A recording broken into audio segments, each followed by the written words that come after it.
नमस्कार, आप सभी का बहुत बहुत स्वागत है। मेरा नाम रुबिका लियाकत है और आज एबीपी न्यूज़ के सवालों का जवाब देने के लिए हमारे साथ मौजूद है असम के मुख्यमंत्री हेमंत बिस्वा शर्मा, जो यहाँ से 2078 किलोमीटर दूर है। मैं इस वक्त दिल्ली में मौजूद हूँ, लेकिन चर्चा दिल्ली में भी है, चर्चा महाराष्ट्र में भी है, चर्चा झारखंड में भी है, चर्चा जम्मू कश्मीर में भी है और चर्चा कन्याकुमारी केरल में भी हो रहा है। बहुत बहुत स्वागत है आपका।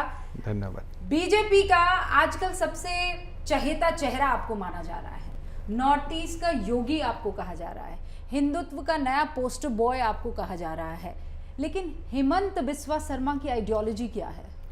देखिए, पहला बात तो मैं ये बोलता हूँ कि बीजेपी का चेहरा एक ही होता है और नरेंद्र मोदी का होता है, तो बाकी तो ठीक है।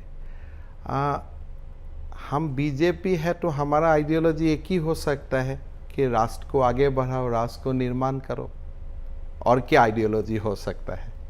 पर मैंने एक और शब्द का इस्तेमाल किया, हिंदुत्व का पोस्टर बॉय आपको कहा जा रहा है। देखिए, हिंदू एज रिलीजियन और एज ए सिविलाइजेशन ये हमारा डीएनए है, हर लोगों का ये डीएनए है।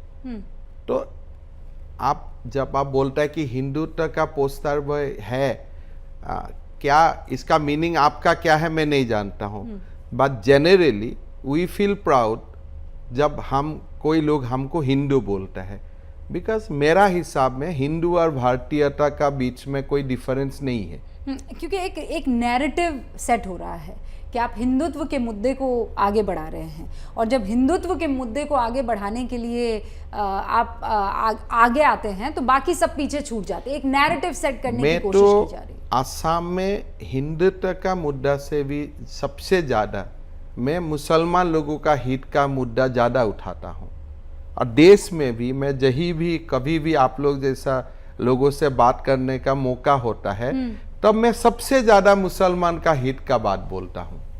आप कह रहे हैं आप मुसलमानों के हित की बात बोलते हैं? हाँ। और वहाँ जो आपके विपक्षी दल के तमाम नेता हैं वो ये कह रहे हैं कि आपकी वजह से मुसलमान वहाँ डरा हुआ है। नहीं, आप मुसलमानों को नापसंद करते हैं। देखिए, एक बात है कि आप कौन सा मुसलमान का बात कर रहे हैं। पहला बात है, जब मैं बोलता हूँ कि भाई मदरसा बंद करो और बेटा बेटी मेरा बच्चा को आप डॉक्टर इंजीनियर बनने दो, मेरा हिसाब से ये तो कौम का हित के लिए मैं बात कर रहा हूं। लेकिन अगर कोई लोगों का मन में ये है कि नहीं, मेरा मुसलमान बेटा बेटी खाली जुनाब बनना है, इमाम बनना है, doctor scientist APJ Abdul Kalam बनना नहीं है, तब तो मैं मुसलमान का हित में नहीं बोल रहा हूं। लेकिन अगर मैं बोल रहा हूँ नहीं, मुसलमान समाज में डॉक्टर बनना चाहिए, इंजीनियर बनना चाहिए, एपीजे अब्दुल कलाम बनना चाहिए, तो मेरा हिसाब से तो मैं हित के लिए बात कर रहा हूँ मुसलमान का।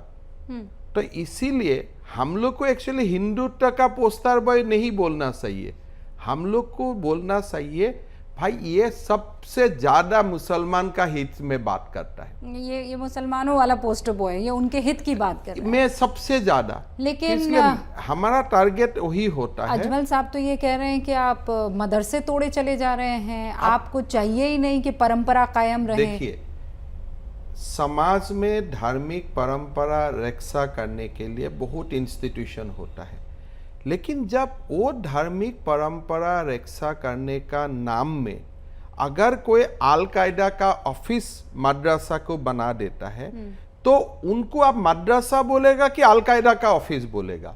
तो मेरा हिसाब से मैंने मदरसा नहीं तोड़ा हूं, मैंने अल कायदा का कार्यालय को तोड़ा हूं। लेकिन वहां जो बच्चे पढ़ रहे थे उनका व्यवस्था कर चुका हूं। क्या व्यवस्था किया? वो लोग अच्छा से दूसरा स्कूल में एडमिशन हो गया, उन सबका एडमिशन कर लिया। हाँ, कोई प्रॉब्लम नहीं है, बच्चा तो मेरा बच्चा है। तो वहाँ अब जब टूट गई है वो बिल्डिंग, सारे बच्चा नॉर्मल जनरल स्कूल में गार्जियन का साथ हम लोग बात करता हूँ। पहले हम गार्जियन को समझाता हूँ, देखो आपने आपका बच्चा को मदरसा में भेजा था कुछ शिक्षा लेने के लिए, लेकिन अभी यहाँ शिक्षा नहीं हो रहा है।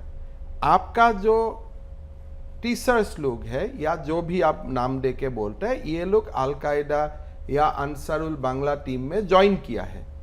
तो क्या आप ये मदरसा को चाहते हैं कि बच्चा को आप जनरल स्कूल में देना चाहते हैं? बोले नहीं, हम जनरल स्कूल में जाऊंगा। कोई लोग बोलता है नहीं नहीं, हमारा बच्चा को दूसरा मदरसा में ले जाना चाहता हूं। हम लोग फैसिलिटेट कर देता हूं, जैसा भी आपका मर्जी है।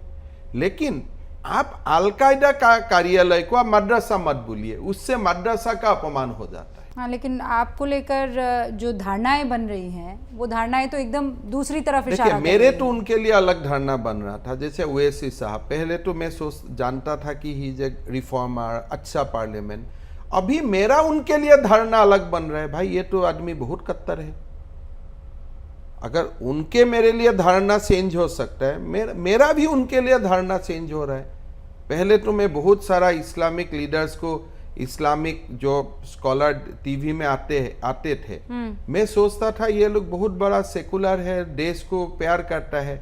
लेकिन धीरे धीरे मेरा भी उनका ऊपर कंसेप्शन चेंज हो रहा है। अगर मेरा ऊपर उनका कंसेप्शन चेंज हो सकता है, मेरा भी उनका ऊपर कंसेप्शन चेंज हो सकता है। तो आपको ये लगता है कि आप पैरोकार हैं मुसलमानों के, लेकिन असद ओवैसी हम नहीं है? भारत का है, हम भारतीय, हर भारतीय लोगों का, सबके साथ सबका विकास। और असद ओवैसी वो तो एक जो मुसलमान समाज को हमेशा कट्टर बना के रखना चाहते हैं, so that he can become MP again. आप ये कह रहे हैं कि वो निज़ाम की बात नहीं करेंगे तो उनको वोट नहीं मिलेगा। वो ये कहते हैं कि आप हिंदुत्व की बात नहीं करेंगे बीजेपी में रहकर तो आपको वोट नहीं मिलेगा।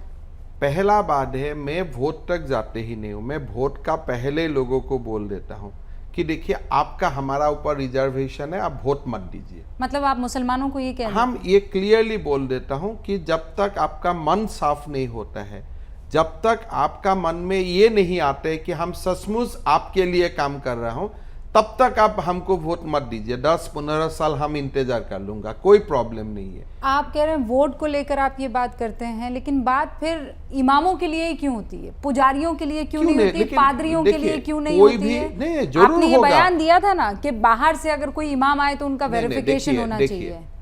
भारत में जब एक पुजारी मिल जाएगा जो अल कायदा का साथ लिंक है, तो पुजारी के लिए भी वो कानून आएगा।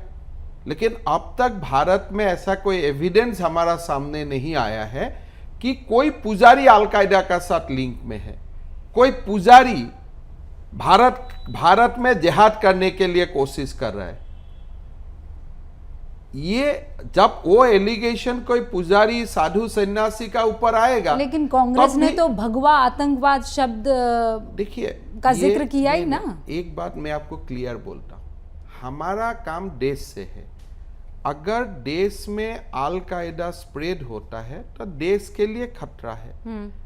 अभी तक हमारा पास एविडेंस इतना ही है कि इमाम और मौलवी बीच बीच में, I don't want to make generalize, ये लोगों का एक वर्ग इसमें इंक्लाइनेशन है और आप उनका ऊपर क्लोज वॉच रखिए। लेकिन अभी तक देश में कांग्रेस ने भी ये आरोप नहीं लगाया कि कोई पुजारी अल कायदा से लिंक है, कोई पुजारी देश में जिहाद करना चाहते हैं। मैं आसाम में बोल रहा हूं। हाँ। भाई, इमाम लोगों का एक बार पोर्टल में नाम डाल दीजिए, एक बार मौलवी लोगों का नाम डाल दीजिए, हम जांच कर लेगा। इसलिए लोग बोलते हैं हम वेस्ट बंगाल से आया हूं, लेकिन फिर हमारा हकीकत जब हम थोड़ा तहकीकत करता हूं, ये आ जाता है दे वर एक्चुअली बांग्लादेशी। तो इतना ही एक बार हम लोग को देख लेने दीजिए। फिर आप क्या करेंगे? फिर जो अच्छा है ये लोगों को बोलूंगा, भाई बढ़िया से अपना काम करो। और जो नहीं है फिर क्या करेंगे? जेल में ले जाऊंगा। उन सबको जेल में डाल देंगे आप? जरूर। अगर आप अल कायदा है तो कहें हम किसको? अल कायदा नहीं, अगर वो वेरिफिकेशन नहीं दे पाए किसी तरह का, जैसा एनआरसी का भी मसला आपके यहाँ चल ही रहा है। अगर आप वेरिफिकेशन नहीं दे पाते हो तो अब हम आपको बातचीत करूंगा। अगर पता चला कि आप ये देश का नहीं है तो देश का कानून आपका देखभाल करेगा। अगर आप देश का है, खाली कागज नहीं है, तो आपको देशवासियों जैसा सम्मान दिया जाएगा। तो वो आप कैसे डिसाइड करेंगे सर? बातचीत में डिसाइड हो जाता है ना। एनआरसी वाला मसला अभी भी चल ही रहा है ना। NRC is a legal document, but एक लोग का जन्म भारत में हुआ था कि नहीं, इसको तहकीकत करने निकालने का कैपेबिलिटी तो हम सब लोगों का है। ऐसे बहुत से लोग हैं जिनके पास कागज नहीं है। मैं फिर एनआरसी वाली ही बात कागज नहीं है फिर भी आप भारतीय तो है। तो वो कैसे पता लगाएंगे क्या भारतीय हैं? ये तो 5 मिनट का भी काम होता है। कैसे? आपको मैं बुला लिया, भाई आपका जन्म कहाँ हुआ था, फलाना गांव में, चलिए वो गांव में दिखा देते हैं। तो लोग बोलेगा भाई ये तो हमारा गांव का नहीं है, दूध का दूध पानी का पानी। अगर नहीं हम ये गांव का है लेकिन इसका कागज नहीं है, भाई तब क्या प्रॉब्लम है, आइए मैं आपका कागज बना देता हूँ। आप इस वक्त दिल्ली में मौजूद हैं और मैं सोच रही हूँ कि आप दिल्ली आए क्यों हैं? केजरीवाल जी ने बुलाया इसलिए आए हैं? उनका स्कूल मॉडल देखने के लिए आए हैं? उनका मोहल्ला क्लिनिक देखने के लिए आए? क्योंकि वाकयुद्ध चल रहा है ना आपका सोशल मीडिया पर। केजरीवाल जी एक म्यूनिसिपैलिटी का मेयर जैसा है, मैं एक स्टेट का सीएम हूँ। तो दिल्ली तो एक म्यूनिसिपैलिटी ही है, पर देश की राजधानी भी है। देश का राजधानी है, इसीलिए पार्लियामेंट हाउस मोदी जी बना रहा है, नया पार्लियामेंट हाउस। केजरीवाल जी मोहल्ला क्लिनिक बना रहा है, मोदी जी एम्स बना रहा है। तो मोहल्ला क्लिनिक नहीं बनना चाहिए? मोहल्ला क्लिनिक में देखा हूं बाहर से, अगर आज भी आप 2022 में भी आपका अगर हेल्थ केयर का standard in the national capital वो मोहल्ला क्लिनिक होता है, ये देश के लिए बहुत अपमान का बात होता है। आसाम के लिए हो सकता है, लेकिन in the national capital of India जो देश का 5th इकोनॉमी है, उसमें अगर mohalla clinic is the standard of your health care, then I am sorry. तो आप लोग क्यों आपस में लड़ रहे हैं? जनरली तो आपकी जो लड़ाई होनी चाहिए वो आपके विपक्षियों से होनी चाहिए। केजरीवाल आपको क्यों आड़े हाथों ले रहे हैं? देखिए, केजरीवाल जी का साथ मेरा लड़ने का समय भी नहीं है और मेरा पास इतना मतलब टीवी में जाके एडवर्टाइज देना, विज्ञापन देना, इतना मेरा पास साधन भी नहीं है।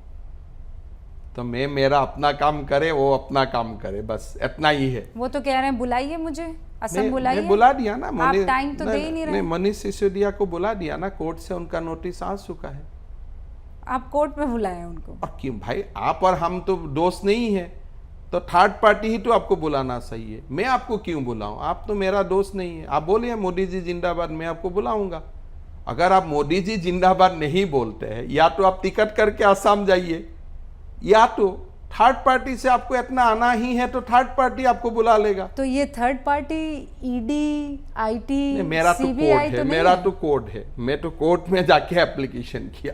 हाँ, क्योंकि जो मोदी जिंदाबाद नहीं बोलता है उनके ऊपर आजकल ये थर्ड पार्टियां बड़े दबाव डाल रही है, ऐसा आरोप लगा रहे हैं। जो लोगों को ये डरता है, अगर मुझको आप कहीं भी बुलाइए, मैं कहीं भी चला जाऊंगा। अगर सीबीआई ईडी आपको बुलाता है, जाने में क्या प्रॉब्लम है? जाके देख के आइए कि देश का सीबीआई ईडी सिस्टम क्या है। नहीं, पर वो ये कहते हैं कि सिर्फ बीजेपी के राज्यों में ईडी सीबीआई छापे नहीं मारेगी। देखिए, सिर्फ उन्हीं राज्यों में छापे मारेगी जहां पर विपक्ष है। देखिए, बीजेपी का स्टेट में मोदी जी का शासन चलता है, कोई करप्शन होने का स्कोप ही नहीं होता है। मोदी जी का आप अगर कांटेक्ट में आते हो तो धीरे धीरे आप रत्नाकर से सचमुच वाल्मीकि बन जाएगा। मतलब आप ये कह रहे हैं ये सच बात है। ये वो वॉशिंग मशीन है जिसमें आपके दाग धुल जाते हैं। देखिए, दाग नहीं धोता है। अगर आपका कोई दाग है वो दाग रहेगा, लेकिन आगे से अगर मोदी जी का आप संस्पर्श में आते हो तो आप देशभक्त बन ही जाते हो। आपके अंदर क्या ट्रांसफॉर्मेशन हुआ मोदी जी से मिलने के बाद? एक तो ट्रांसफॉर्मेशन यही है कि मोदी जी का मिलने का पहले सभा में बोलता था मैं गांधी का जय, राहुल गांधी का जय, सोनिया गांधी का जय। अभी बोलता हूँ भारत माता की जय। वैसे ये नारे बहुत लोगों ने चेंज कर लिए हैं। अभी गुलाम नबी आज़ाद ने भी ये नारा बदल दिया। देखिए, मैं नहीं जानता हूँ, लेकिन कांग्रेस में एक समय आते हैं, कितना एक फैमिली का आप जय गान देगा, कोई समय में तो आपका मन में तो कुछ ट्रांसफॉर्मेशन होगा ही होगा। नहीं, पर आप वो पहले शख्स हैं 2015 में जिन्होंने एकदम सीना ठोक के ये बात कह दी थी। हुआ क्या था पहले मुझे 2015? देखिए, वो ऐतिहासिक पल था। हाँ, आपने जो बताया, मैंने आपको एक बताता हूँ, एक बार फिर से मेरे दर्शकों को आप बता दीजिए हुआ क्या था। देखिए, 2011 में असम में कांग्रेस को भारी बहुमत से जीत मिला। उस समय हमारा सीएम साहब एक प्रकार बीमार था, कैंपेन हमने चलाया, फिर पार्टी डिक्लाइन होने लगा। हमने आके कांग्रेस अध्यक्ष से बोला कि देखिए कुछ कुछ चेंज होना चाहिए, ये सिस्टम नहीं चलता है। तो कांग्रेस अध्यक्ष ने मुझको बोला कि तुम राहुल से मिलो। तो 6-7 बार मैंने राहुल को मिला। तो अभी लेकिन गुलाम नबी आज़ाद तो कह रहे हैं कि पीए फैसला लेते हैं, सिक्योरिटी गार्ड फैसला लेते हैं। कौन है पीए? और वो है एक एसपीजी का है, हमारा ऊपर भी उन्होंने बॉसिज्म चलाया था। हाँ, क्या किया था? वही है ना, आप ऐसा करो ऐसा करो। एसपीजी का एक अधिकारी था, हाँ। कोई दिन पॉलिटिक्स में नहीं है, आके आपका ऊपर एक एक सीएम को नाम लेके पुकार लेगा। अभी आप एक ही बात में हैरान हो जाएगा। तरुण गोगोई, मैं राहुल गांधी को मिलने जाता हूँ, राहुल तरुण गोगोई को बोलता है तरुण तरुण, जी भी पीछे नहीं लगाता है। तो वो माहौल में कोई जिसका सेल्फ एस्टीम नहीं है, दे कैन सर्वाइव, बट बहुत लोग सर्वाइव नहीं कर सकते। आप कह रहे हैं आपका लेटर और गुलाम नबी आज़ाद स्पिरिट एकदम सेम है। हाँ। लेकिन कांग्रेसी तो कह रहे हैं, जितने भी पुराने कार्यकर्ता है, कि आप दोनों का स्क्रिप्ट राइटर एक ही है। एक ही है ना। कौन है? आप अपना जो एक मन में इवोल्यूशन होता है, your conscience, that's the script writer. हाँ। 50 साल बाद गुलाम नबी आज़ाद का कॉन्शियंस जागता है। देखिए, गुलाम नबी आजाद जी को मैं जितना जानता हूँ, this old guard of Congress remain uneasy. मैं तो कांग्रेस को सब जानता हूँ। कांग्रेस का सारे old guard, probably except Mallikarjun खड़गे, ऑल आर ऐसा ही मन में सबका है। क्यों? ऐसा क्यों है? बिकॉज यही मैं बोला ना, अगर आपको बोलता है तरुण, तो आपको कैसा लगेगा? यारी दोस्ती हो सकती कैसा है? यारी दोस्ती हो सकता है यार? अगर मैं आपको रूबिका जी नहीं बोलता हूँ, पहला दिन देखने से आपको एक, it's a, I am just saying that if you, I started addressing you from a feudal point of view, मैं मालिक हूँ, तुम गुलाम हो, will you like? The new India will not accept. आपको कभी डिसरिस्पेक्ट किया राहुल गांधी ने? देखिए, इतना हिम्मत भी उनका नहीं था, और मुझको क्या करेगा, मैं तो मुंह में बोल देता था। लेकिन हमारा जब समाज बैठता था, तब कुछ कुछ कहानी हुआ जिसका बारे में चर्चा हुआ। कांग्रेस के पुराने लोग ये कह रहे हैं कि आप लोग जब तक मलाई खाते रहे बहुत बढ़िया था। राहुल जी, सोनिया जी जय। ये एक अलग बात है। मलाई कौन खा रहे देश में? कांग्रेस में गांधी ही तो मलाई खा रहे।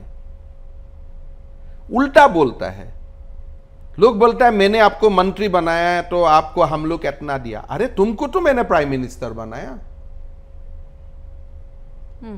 हम तो मलाई खा रहा हूं, क्रीम कौन खा रहे? बोल रहा है गुलाम नबी आजाद को हमने ये दिया ये दिया ये दिया। कि गुलाम नबी आजाद ने इंदिरा गांधी को प्रधानमंत्री बनने में मदद नहीं किया था? राजीव गांधी को प्रधानमंत्री बनने का मदद नहीं किया था? सोनिया गांधी को बिना प्रधानमंत्री बनने हुए प्रधानमंत्री से बड़ा चेहरा, बड़ा अथॉरिटी बनने में मदद नहीं किया है? That was a give and take relationship. लेकिन अब अध्यक्ष पद का चुनाव हो रहा है, कौन बनेगा कांग्रेस का अध्यक्ष? तो देखिए, अभी कांग्रेस का अध्यक्ष पद इज बिकम सो इनसिग्निफिकेंट। एक गांव का क्लब का अध्यक्ष का कौन बने, कौन खबर रखते हैं? अभी कांग्रेस का अध्यक्ष पद और कोई क्लब का अध्यक्ष पद का एक ही वैल्यू है। तो फिर बीजेपी का मुकाबला किससे है 2024 में? देखिए, बीजेपी का 2026 सन में बीजेपी का मुकाबला किसी से नहीं, अपने से ही है। मतलब आगे का परफॉर्मेंस हम कैसे इंप्रूव कर सकते हैं। नीतीश कुमार? देखिए, मैं असम में last time I got 9 seat. अभी मेरा मुकाबला मुझसे ही है, 9 से 10 कैसे मिल सकता हूं? नहीं, नीतीश कुमार? देखिए, नीतीश कुमार जी भारत में ऐसा एक राजनीतिविद है कि ही नीड सपोर्ट सिस्टम। कोई दूसरा पार्टी का जब तक ऑक्सीजन नहीं होता है तब तक वो तो कुछ नहीं बन पाते। आज तक तो अपना बलबूती में तो कुछ वो बना नहीं है। तो इसीलिए मैं नीतीश कुमार जी को इतना ग्रेड में रखना नहीं चाहता हूँ। ममता बनर्जी? देखिए, ममता बनर्जी हो, तेजस्वी यादव हो, उनका वोट शेयर है, वोट बैंक है। बीजेपी लड़ाई करेगा, बीजेपी फाइट करेगा। जो 6-7 स्टेट में हमारा कंपटीशन है, वो कंपटीशन में 2026 में बीजेपी आगे निकल जाएगा। लेकिन most of the state BJP has to fight with BJP. मैं कह रही हूँ एक जो विपक्षी खेमा इस वक्त बिल्कुल बन गया है। कल आपको पता है ना, नीतीश कुमार ने कहा आपको 50 सीटों से ज्यादा नहीं मिलेगी। देखिए, मैं बोला ना, नीतीश कुमार जी को अपना राजनीति को जब तक किसी का ऑक्सीजन नहीं मिलता है वो राजनीति नहीं कर पाते हैं। अगर वो बोला है 50 से कोई नहीं मिला है, मतलब उनका मन में है कि दिस टाइम अपोजिशन को 50 ही मिलेगा। इसलिए कोई मोदी जी 50 से ज़्यादा नहीं मिलेगा कोई बोल सकता है, मतलब वो अपना बारे में बोल रहा है कि total opposition will get 50। Bharat में अभी मोदी जी का सामने करने वाला नेता आज का दिन में भारत में नहीं है। मैं नाम गिना रही हूँ ना सर, वो एक सेकंड। ये जो सब खुद जब- कह रहे हैं, जो देखिए, खुद कह रहे ये हैं, सब केसीआर देखिए, अभी गए थे, प्रेस देखिए, कॉन्फ्रेंस देखी ना आपने सर? देखिए, ये सब जो नाम आप गिनाने का कोशिश करूंगा, आप क्या नाम बोलेगा वो मैं भी जानता हूँ। हाँ। बट ये क्या है, एक सागर एक और तालाब का आप क्या क्या कंपैरिजन करेगा? मोदी जी सागर है और ये लोग तालाब है। विपक्ष ये कह रहा है ये आप लोग ख्याली पुलाव बना रहे हैं, अब हालात बड़े खराब देखिए- हो गए हैं। मैं एक बार बस कंप्लीट कर दूं। वो ये कह रहे हैं कि महंगाई, आपको पता है ना, बड़ा मोर्चा है, एक तो भारत जोड़ो और दूसरा है महंगाई। उस पर कांग्रेस पूरी तरीके से अब सड़कों पर उतरने वाली है, विपक्ष पूरी तरीके से लामबंद हो गया है और वो ये कह रहा है कि अब बहुत हो गया है, ये देश में बेरोजगारी बढ़ती चली जा रही है, लोग परेशान हो रहे हैं और अब 2024 नया सवेरा होगा। देखिए, 2014 में भी नया सवेरा होने का बात था, फिर 2019 में भी नया सवेरा होने का बात था, 2026 में भी नया सवेरा होगा जरूर, लेकिन वो मोदी जी का नेतृत्व में ही होगा। बिहार कैसे छिटक गया फिर आपके हाथ से? बिहार कैसा छूटक गया है? हम तो जीता चुनाव में। नहीं, चुनाव जीते लेकिन सरकार तो किसी और की बनी ना। तो कोई भी दिन आपको मैंने चुनाव जिताया, एक साथ मिल के जीता, कल आप बोला कि नहीं मैं यहाँ नहीं रहूंगा, तो जरूर वो उसमें लोगों का रिफ्लेक्शन कहाँ है? नहीं तो वो तो Nitish Kumar has not gone back to people of Bihar again कि मैं अभी आगे जाके बीजेपी का साथ नहीं रहना चाहता हूं, मैं मोदी जी का साथ एक मंच में ही मैं चुनाव कैंपेन किया था, मोदी जी को बड़ा बना के मैं वोट लिया था, अभी मैं लालू का वहां जाना चाहता हूं, इसीलिए आप मुझको राय दीजिए। कहीं उन्होंने राय लिया क्या? ये इसको तो बिट्रेयल बोलता है ना। नहीं, लेकिन फिर ऐसे तो कई राज्यों में आपकी सरकार बनी है, तो कहाँ आपने बना भी है? फिर नहीं, कहाँ बना है? कौन सा स्टेट में बना है? अभी महाराष्ट्र में तो हम मोदी जी का नाम में ही चुनाव जीता था, उद्धव ठाकरे। हाँ। आपने हाईजेक किया, अभी आप नेसर तक चलाया, तो एकनाथ शिंदे जी मुख्यमंत्री बना, लेकिन वोट किसका पास था? वोट तो शिवसेना बीजेपी का पास था ना। तो ये लिबरल लोग ये असेस नहीं करते कि Uddhav has betrayed people mandate, Eknath Shinde has only rectified the situation. तो ये रेक्टिफाई में आपने कितनी मदद की उनको? हम तो छोटे आदमी है, कहाँ हम मदद कर पाता हूँ, हमारा सुबह है, माँ कामाख्या का आशीर्वाद है। नहीं, पर सब आपके किले में पहुंचते हैं, आपकी किलेबंदी इतनी खतरनाक होती है कि वहाँ एक पन्ना उड़ के नहीं जा सकता है करेंसी। आसाम में अतिथि देवो भव, वो तो आसाम में अतिथि का अच्छा ख्याल किया जा सकता है। अभी 3 अतिथि असम से ही होते हुए पश्चिम बंगाल गए जो पकड़े गए हैं, आरोप आप पर लगा रहे हैं। झारखंड के एमएलए ने आपके ऊपर एफआईआर दर्ज करवा दी है। देखिए, झारखंड का जो एमएलए मेरा ऊपर मतलब जो एफआईआर दर्ज किया है, हाँ। वो तो मेरा साथ ही घूमते रहता है, तो काहे आप पर फिर? पता नहीं, वो तो दूसरा दिन यही रूम में मेरा साथ बैठ के एक साथ खाना खाया, सब जानते हैं असम भवन का स्टाफ उनको। तो ये रिश्ता क्या कहलाता है? खाना आपके साथ खा रहे हैं? कोई नहीं है, वो थोड़ा थोड़ा माहौल ऐसा है, 2 दिन का बाद आप फिर उनको मेरा साथ दिख जाएगा और आप उनको माफ भी कर देंगे? करना पड़ता है। ये भी अतिथि हैं। अतिथि देवो भव। कोई लोगों का साथ झगड़ा मत करो, आप तो मरने वाला है ना, किसको आप झगड़ा करके जाएगा?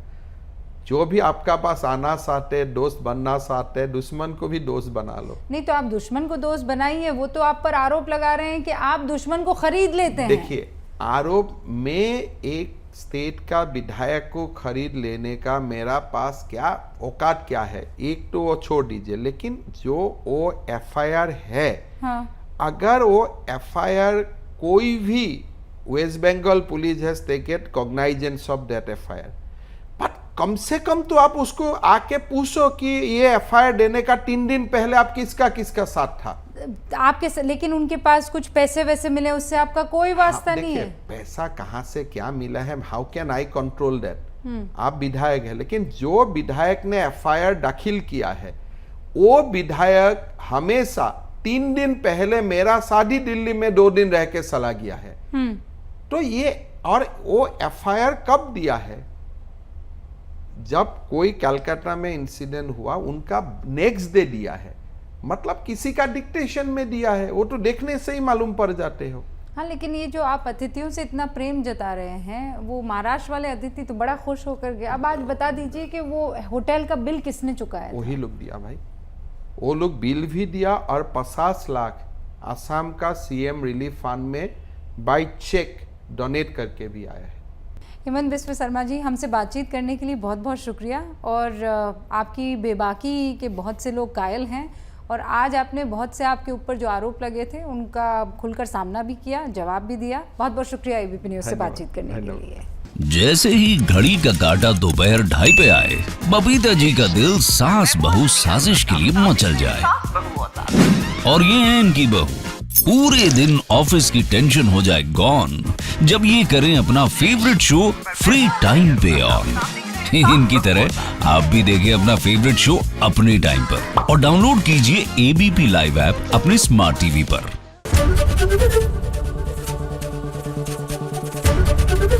एबीपी न्यूज आपको रखे आगे।